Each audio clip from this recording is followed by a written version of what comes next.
你见过什么样的中国？是960万平方公里的辽阔，还是300万平方公里的澎湃？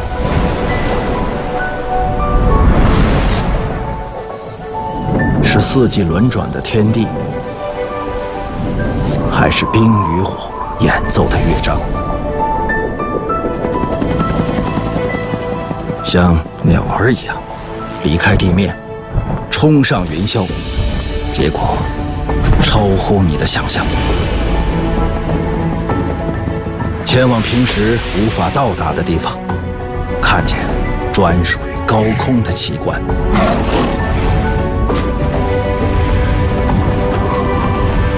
俯瞰这片朝夕相处的大地，再熟悉的景象也变了一副模样。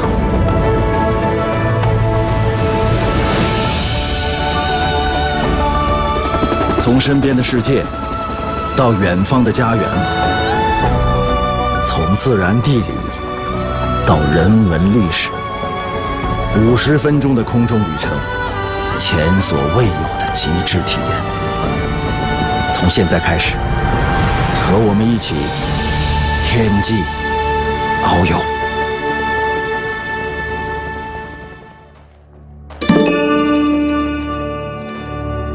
黑龙江省位于中国版图的最北端，大小兴安岭携手创造了一片森林的海洋。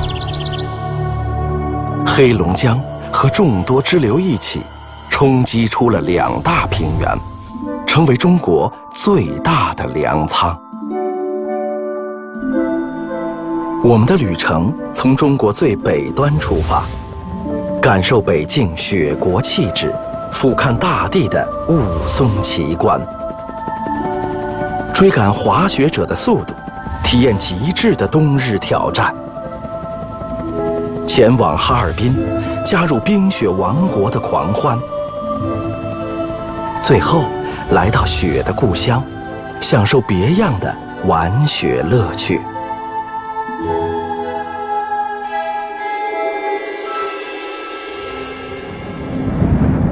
如果说冬天也有故乡，那么他回家的路一定会向北来到黑龙江。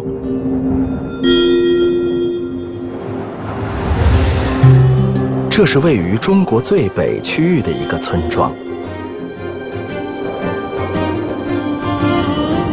虽然人们称呼它为北极村，但实际上它距离北极圈还有1500公里。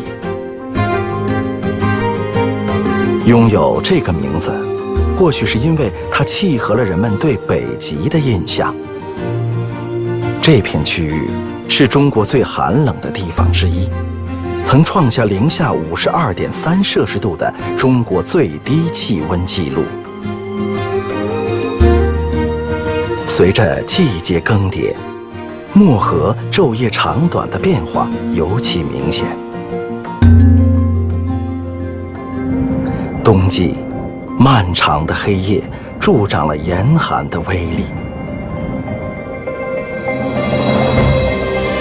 到了夏季，最长的白昼达到17个小时，阳光变得格外慷慨，大地展露出勃勃生机。冷峻严酷的冰雪之下，是一片温暖的土地。这就是黑龙江。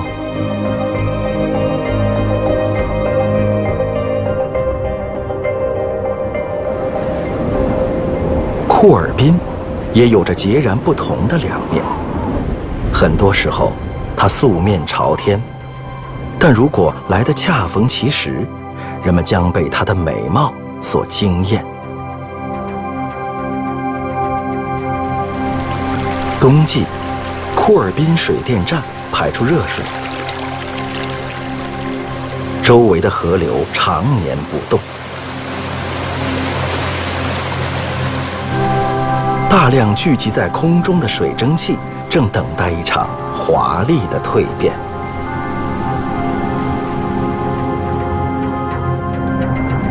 夜晚，气温骤降，湿润的空气拂过大地，它们遇冷形成冰凌，聚集在树枝表面，形成雾凇奇观。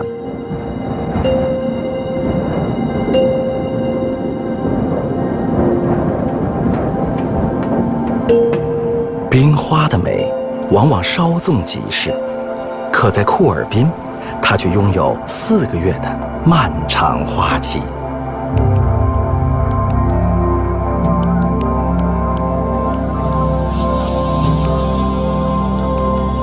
严寒凝固水汽，形成了不同形态的水，它们塑造了黑龙江的极北气质。仿佛一颗冰冻的星球被按下了暂停键，但人类总有办法让它重启。滑雪是人们热衷的冬日游戏。下午是个不错的滑雪时间。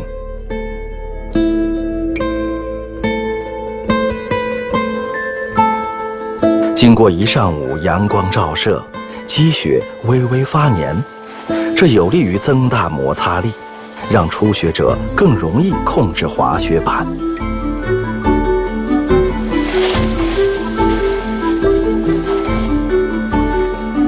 专业运动员滑雪的速度可以轻松地突破每小时70公里，世界纪录则超过了每小时250公里。不依靠其他动力装置，这是人类在陆地上可以达到的最快速度。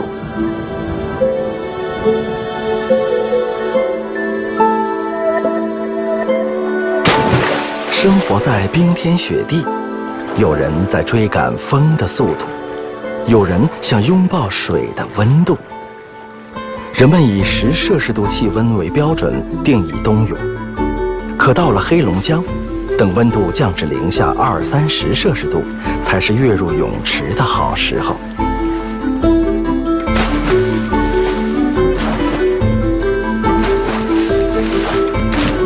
极寒的天气甚至让泳池都挨不住冻。如果没有人在里面游泳，水面很快就会重新结冰。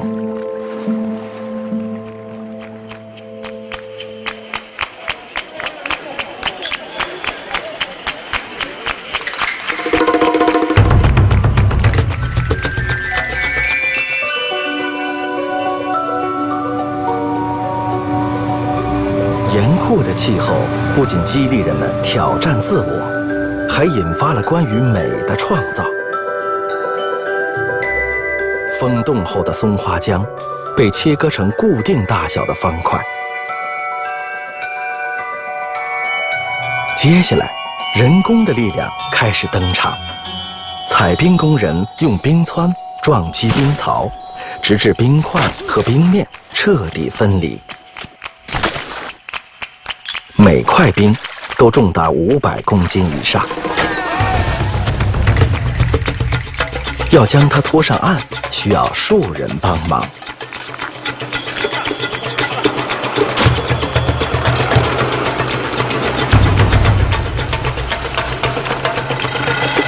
离开江面的冰块将被运往不远处的施工现场。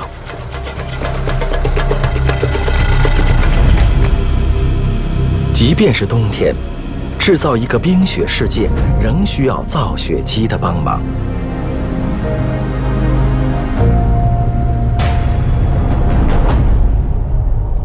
大型机械负责确保效率，能工巧匠擅长将冰块打磨成不同模样。1万多名工人要在1个月内将这片区域变成冰雪派对的现场。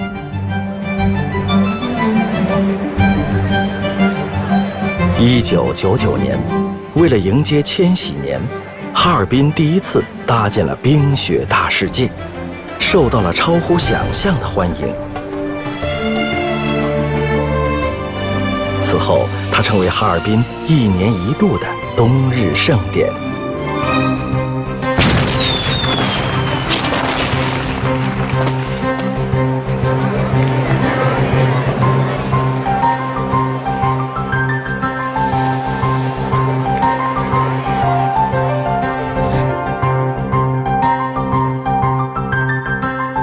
要保持见面的新鲜感，每一年都要推出新主题。2016年，哈尔滨迎来了第18届冰雪大世界。18座冰峰，如同庆贺生日的蜡烛，为他唱响祝福。2017年，央视春晚的分会场也设在了这里，它为哈尔滨吸引了来自全世界的目光。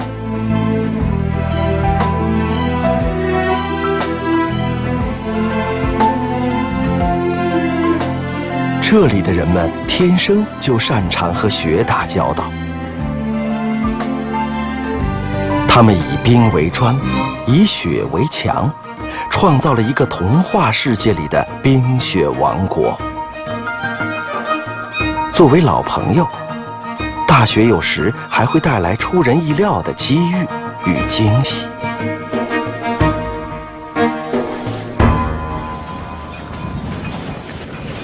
飞往黑龙江省的南部，我们来到雪乡。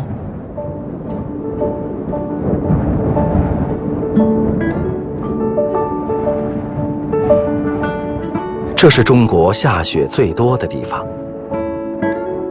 一年中积雪天数长达200多天，积雪最深时超过2米。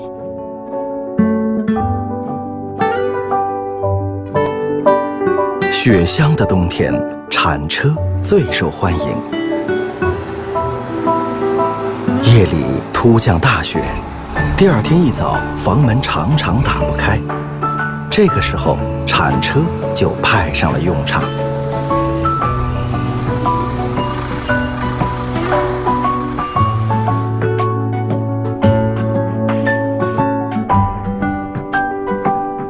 狍子受到游客追捧。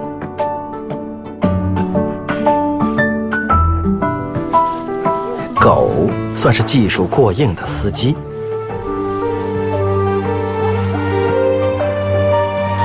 驯鹿是这里的明星，它们的出现总能引起人们的好奇。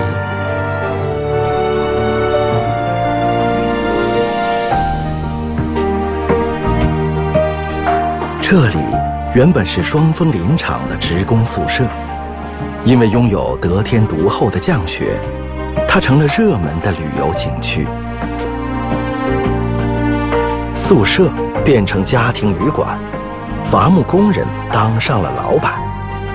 原本悠闲的冬季，反而成了他们一年中最忙碌的时候。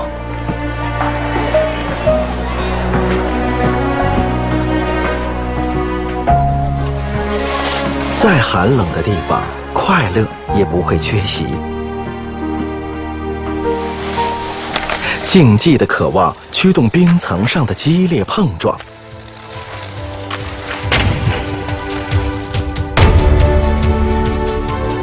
龙舟不仅遨游于水上，只要前行的意念足够强，冰面也可以成为赛场。轮胎和拖拉机的配合，创造新的惊喜。低温凝固住了水面，也拉近了人与湖泊的距离。载人气垫船最受欢迎。冬天的工作只是它的兼职，冰雪化了，它将变身为水上快艇。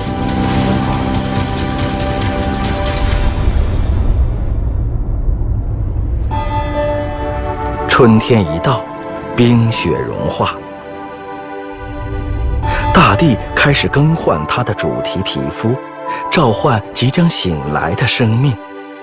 抓紧时间生长，趁年华尚在，趁阳光正好。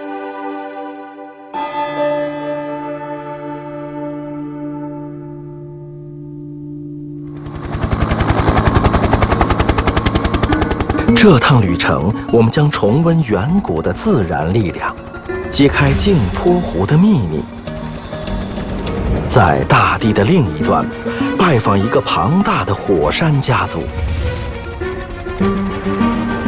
最最后来到恐龙的世界，想象它们可能的模样。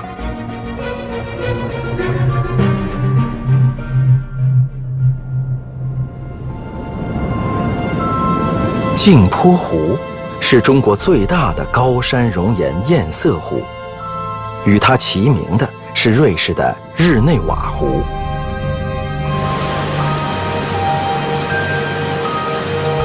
奔腾的水流陶醉于自己的壮观，全然没有察觉四季已悄然变换。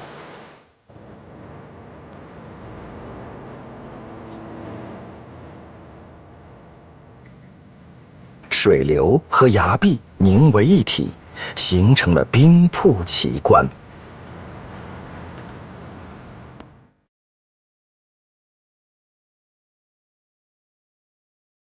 悬崖之下是60米深的黑龙潭，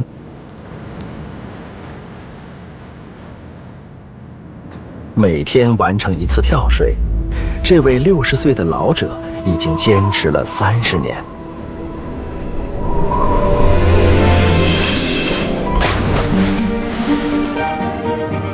这是勇敢者的游戏，但不必太过担心。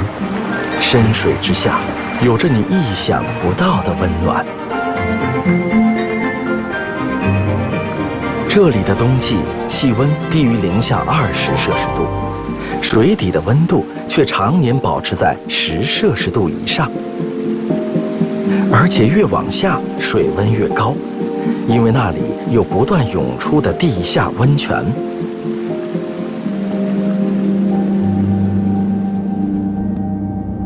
带来地下温泉的正是这片火山群。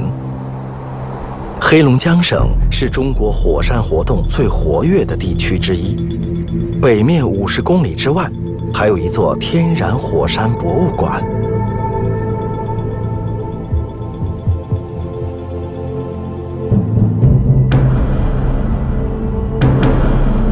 这是中国最年轻的火山之一。它上一次喷发的时间距今不过200多年。一位清朝的戍边将军目睹了这个场景，并记载下来，上奏给当时的康熙皇帝。这成为中国为数不多有史记载的火山喷发。当时喷发的熔岩向四方蔓延，它们中的一部分冷却凝固之后停留在这里，更多的熔岩顺着地势前进，阻塞了白河河道，最终形成了5个串珠状的湖泊。这就是5大连池的由来。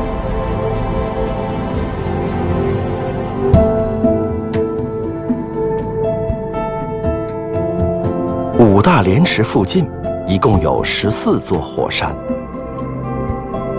它们的外形各不相同。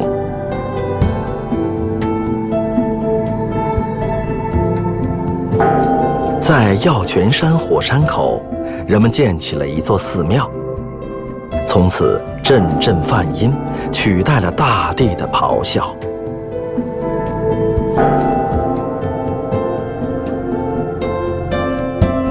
南格拉球山被当作是5大连池的形象代表，不仅因为它是14座火山中最古老的一座，更在于它的山顶有一个天然形成的湖泊。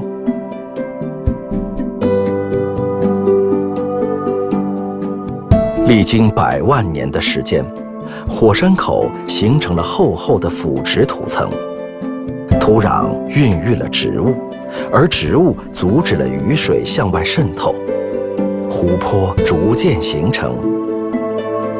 火山拥有了属于自己的幽深眼眸。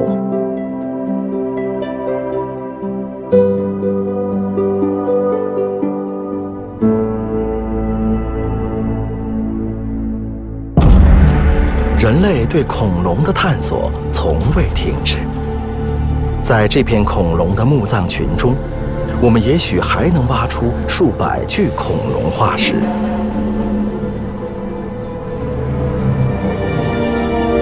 它们生活在6500万年前，当时这里的气温比现在高出10°C以上，气候更接近于今天的亚热带地区。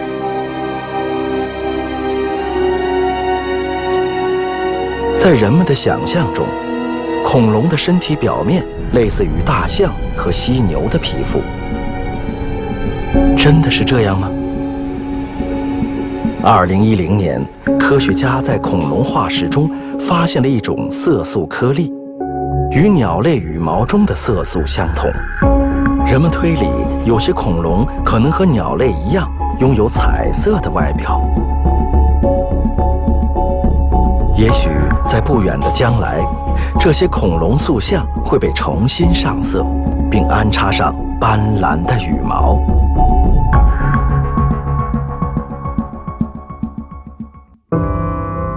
你见过什么样的中国？是960万平方公里的辽阔，还是300万平方公里的澎湃？是四季轮转的天地，还是冰与火演奏的乐章？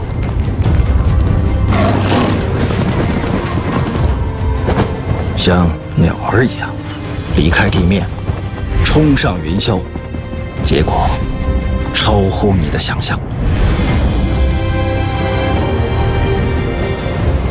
从身边的世界到远方的家园，从自然地理到人文历史，50分钟的空中旅程，从现在开始，和我们一起天际遨游。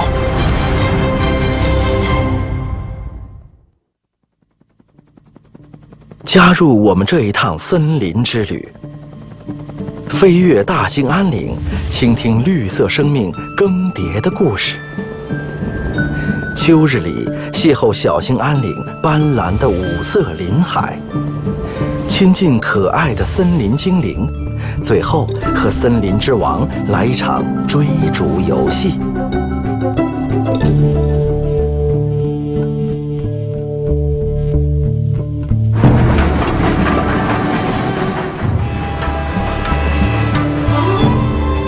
飞行在大兴安岭的上空，才能直观地感受它有多么辽阔。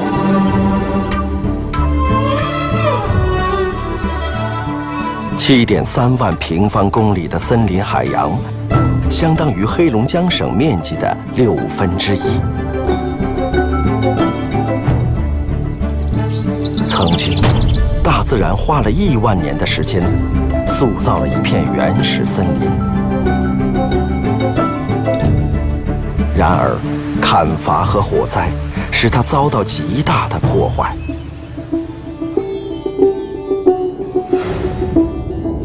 现在我们看到的，大多是新中国成立后陆续栽种的再生林。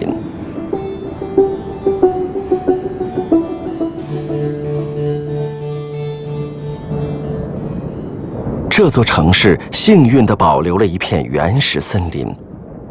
他们是1987年大兴安岭火灾中的幸存者。那场大火烧毁了大兴安岭的1/10，5万多居民用了28天才把大火扑灭。为了反思火灾，人们在森林旁修建了这座纪念馆。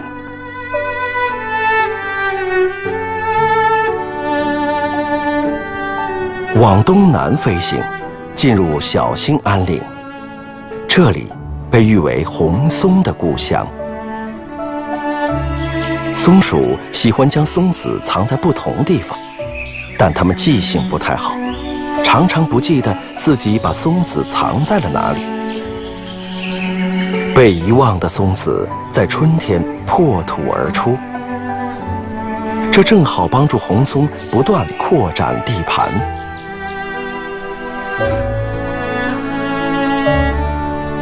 除了红松，小兴安岭还分布着众多品种不一的树木，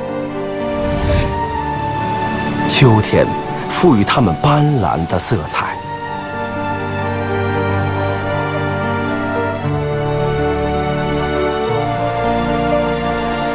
在过去，这片森林更多意味着资源。当时穿越小兴安岭的火车一心一意往外运送木材和煤炭。如今，这条铁路成为游览森林的最佳路线。在生态文明的进程中，大自然的美重新回到了人们的视野。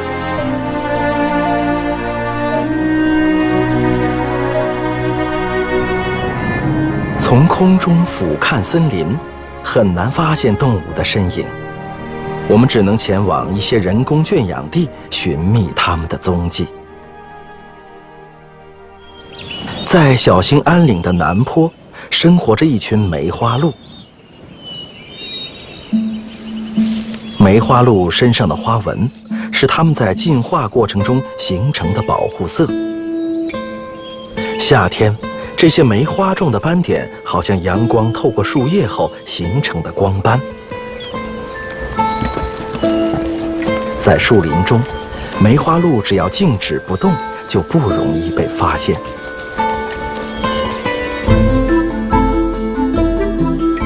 大森林命运的起伏，直接关系着生长在其中的动物们。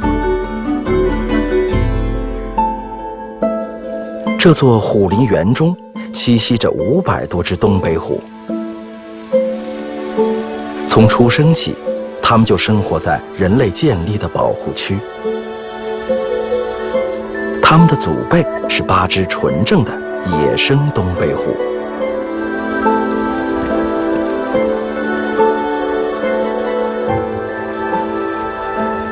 在中国，野生东北虎一度濒临灭绝。为了保护东北虎，人们建立起繁育驯养基地。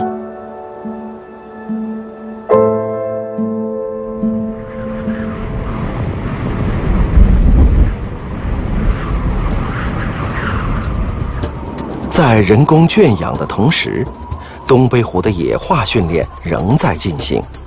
人类希望唤醒它们的野性。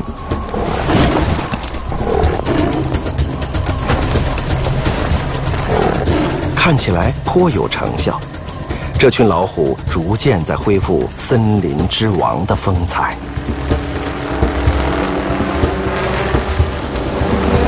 飞行器这个闯入领地的不明物体，或许是个不错的假想敌。但要追上它的速度，老虎还需要多加努力。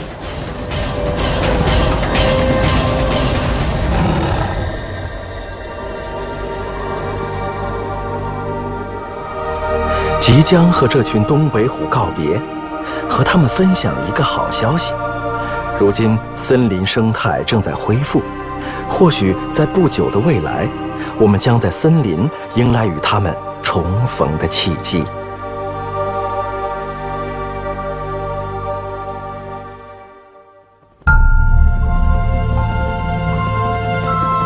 这趟旅程，我们将拥抱肥沃的黑土地。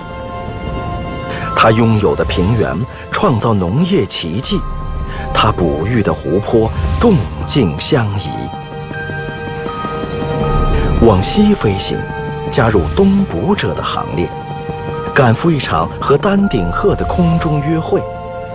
不远处，一座石油城市正散发着迷人的湿地风情。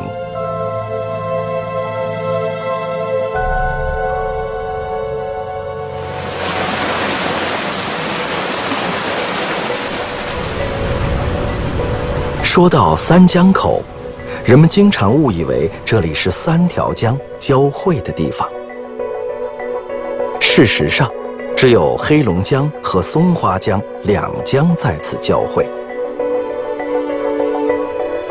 汇合之后的双色江被当作第3条江，这才是三江口名字的来由。大量腐殖质让黑龙江呈现出青墨色，裹挟着泥沙的松花江则是黄色。由于它们密度不同，二者的相融过程要持续很长的时间，直到10几公里之外，它们才握手言和。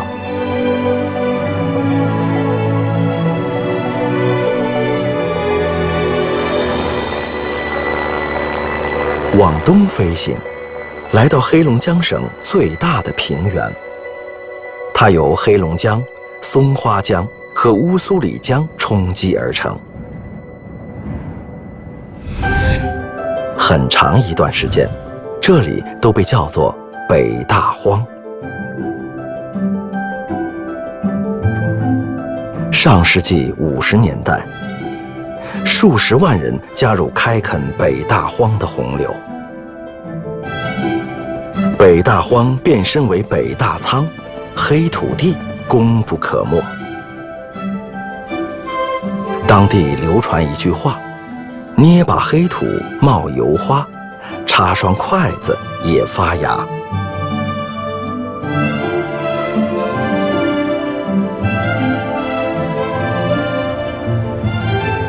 北大仓的粮食年产量超过300亿公斤，可以让1亿人吃上1整年。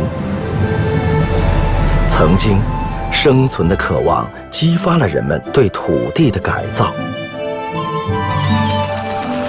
今天，为了保护生态，北大仓的开发已陆续停止。因垦荒而消失的湿地，正在逐步恢复生机。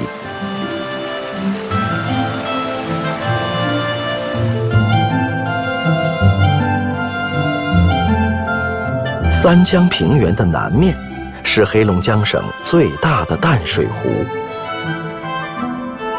一道天然的堤坝将湖泊分成了性格迥异的大小新凯湖。从太平洋吹来的风，让大兴凯湖时常波涛汹涌，像大海一样蔚为壮观。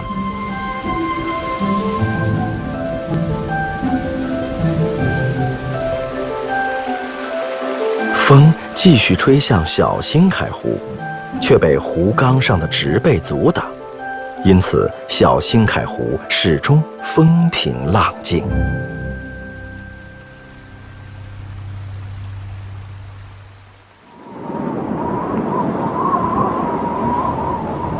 我们继续向西飞行，气温下降，流水成冰，一场东捕行动正在酝酿。湖面一望无际，想定位鱼群并不容易，这考验着捕鱼者的判断力。打冰眼，确定下网的位置是东捕的关键。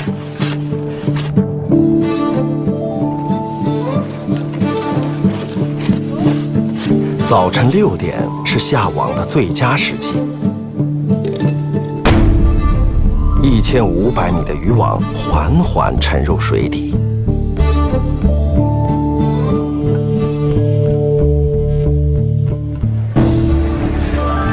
5、6个小时的漫长等待后，收网的时刻终于到来。第1条鱼出现了。头鱼象征着吉利，往往能卖出高价。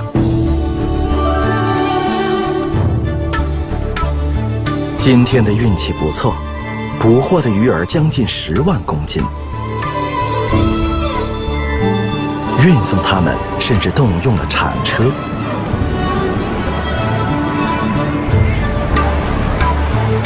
东捕让沉寂的湖泊变成了欢乐沸腾的收获之地。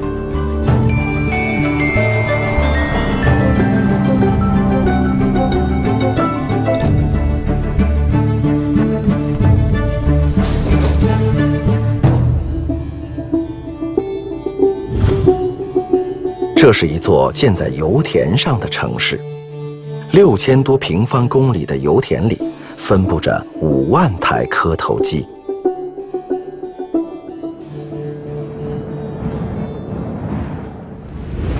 丰饶与奉献是这片土地的最佳注脚。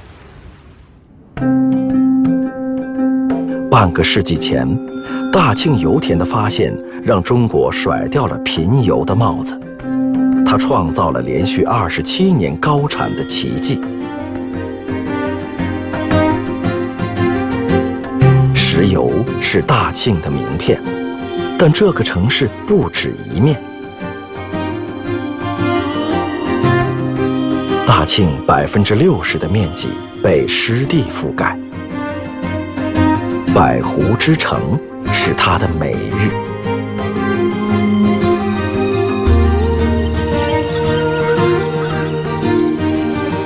在飞行途中，常常有大片的湿地进入我们的视野。也许你想象不到，它们占据了黑龙江省面积的1/10。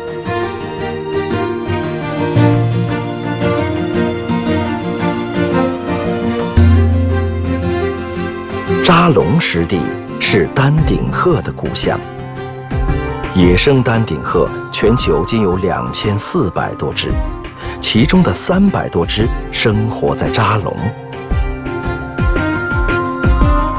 成年丹顶鹤展开翅膀能达到2米多，但体重只有10公斤左右。轻盈的身形使丹顶鹤的飞行高度可以超过5400米。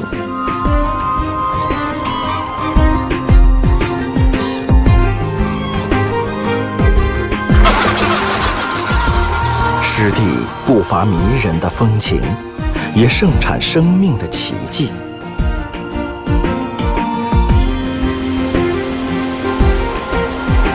黑龙江省拥有中国1/5的湿地，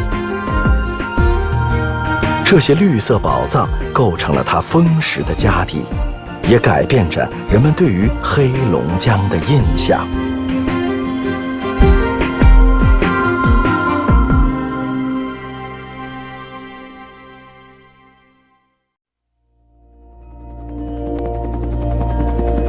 这趟旅程，我们将跟随黑龙江探访边境风光，前往一座与俄罗斯隔江相望的城市，顺流而下，加入一场火热的冰上马拉松。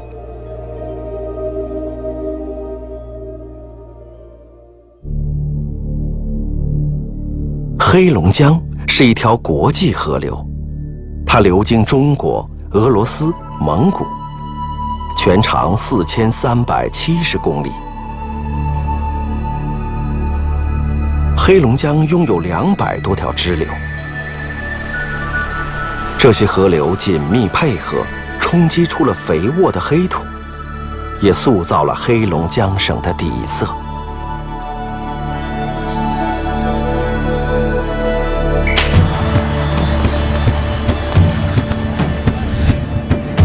冰封的江面上，一场速度与力量的角逐正在上演。参赛队员来自2个不同国家，中国与俄罗斯。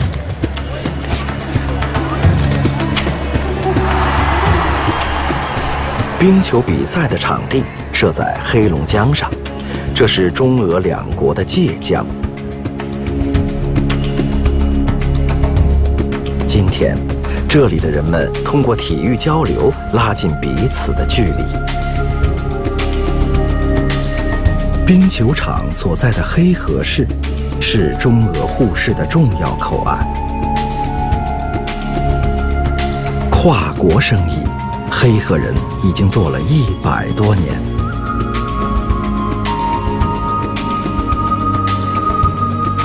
地缘优势决定这座城市和俄罗斯的特殊关系。在它的对岸，是俄罗斯远东第3大城市布拉戈维申斯克市。两座城市相隔不到1000米，它们被称为中俄双子城。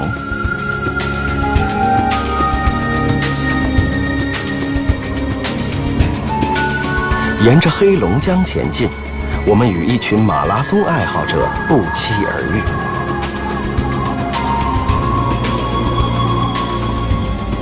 将全程赛道设在冰封的江面上，是这场马拉松的亮点。待大地回春，冰雪融化，这条赛道将化为滔滔江水，奔向海洋。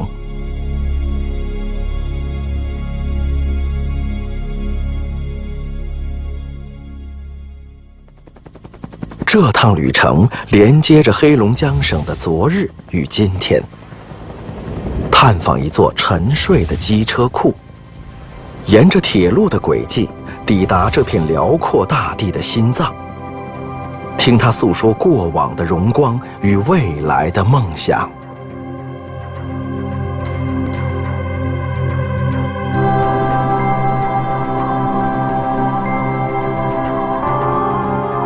威虎山原本是一处无名高地，一部临海雪原让它家喻户晓。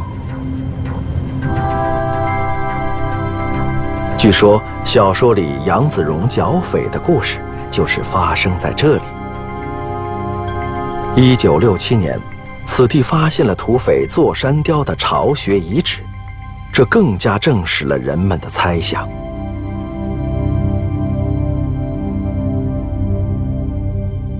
距离威虎山不远的影视城，是为了拍摄电视剧《临海雪原》而建造的。在这里，历史仿佛被按下重播键，智取威虎山的经典故事被一遍遍演绎。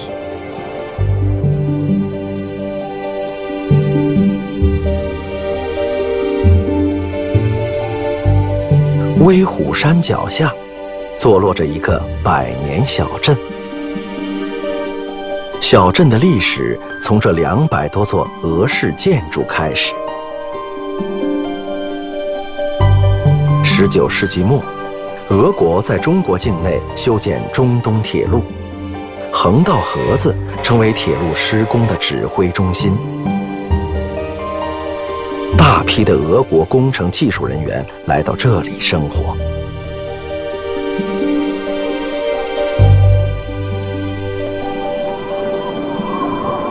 这个扇面建筑曾是存放机车的库房，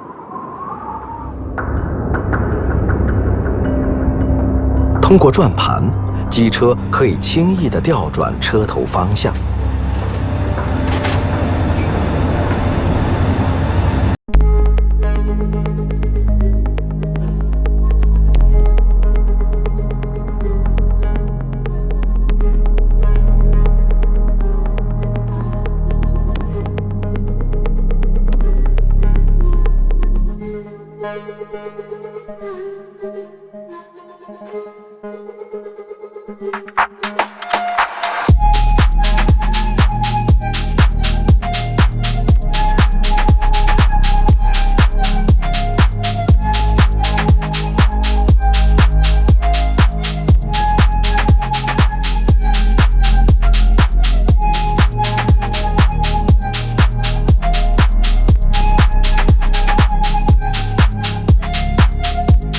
哈尔滨就依傍在他的身旁。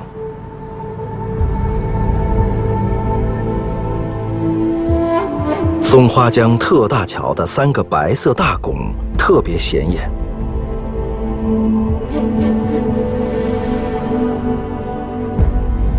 2014年，这座新桥建成通车，与它相隔几十米的100年老桥正式退休。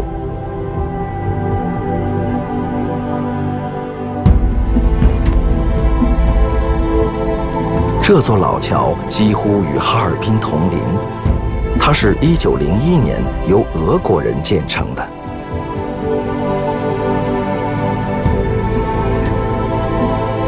100多年来，它始终是中东铁路重要的组成部分。当时，地理位置优越的哈尔滨被选为这条铁路的中心。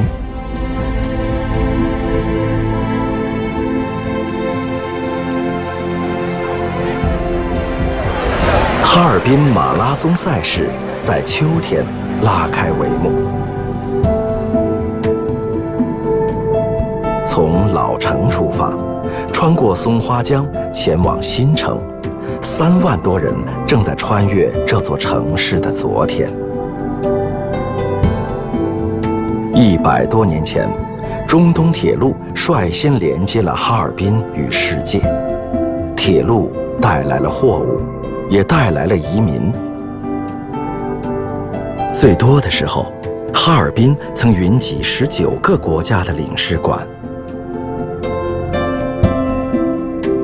20世纪30年代，这个国际大都市被誉为“东方莫斯科”。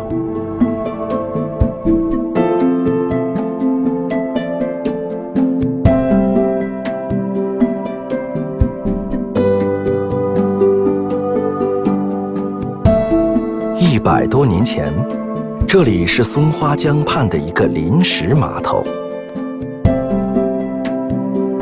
货船就停靠在今天的防洪纪念塔附近。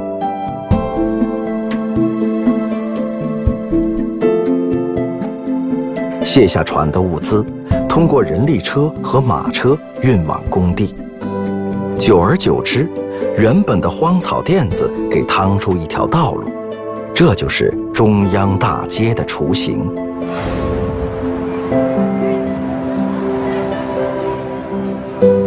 后来，涌入哈尔滨的外国移民买下了沿街的土地，这里逐渐变成一条洋味儿十足的商业街。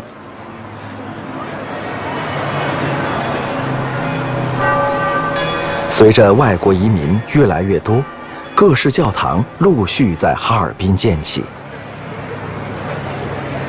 这座城市留下了俄罗斯文化的印记，新的生活方式也被带到了这里。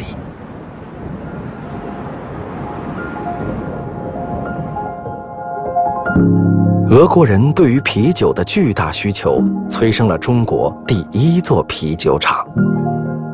原本没有饮用啤酒习惯的哈尔滨人，现在人均每年消费啤酒超过100瓶。东西方文化的奇特交融，隐藏在这个叫老道外的区域。在那个洋人聚集、商贸盛行的年代，中国商人也学着将店铺临街的一面建成西式模样，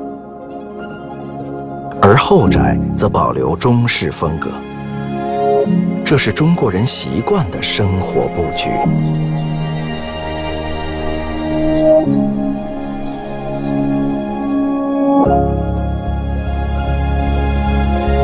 100多年来，肥沃的黑土地曾涌现出许多时代契机。直到今天，人们仍然相信这片土地蕴藏的潜力。在哈尔滨脚下，是一条生机勃勃的东北亚经济走廊。这座城市涌动着奋进的渴望，也寄托着一个国家对合作共赢的向往。